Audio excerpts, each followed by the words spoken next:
ka-trending, welcome back to Ziki Trend.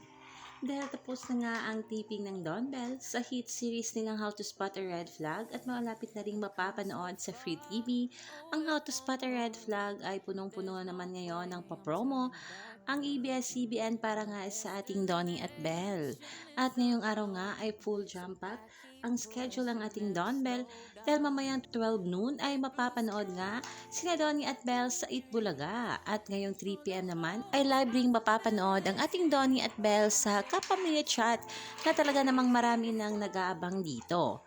At ngayong January 18 naman ay talagang matutunghayan o live na live ng masisilayan ng taga Cebu sina Donnie at Belle para sa Sinulog o Kapamilya Caravan. Kasama nga ng Don Bell, ilang cast ng Probinsyano at BGYO, kaya naman talagang marami nang nag-aabang sa papromo nga ng ABS-CBN para sa ating Donnie at Belle. Kaya naman mga kabablis, abangan natin sina Donnie at Belle mamaya sa Itbulaga at ngayong 3 PM naman sa Kapamilya Chat. Yan ang munang update natin ngayon mga kababs. Hanggang dito na lang. Maraming salamat sa inyong patuloy na panonood. Alert!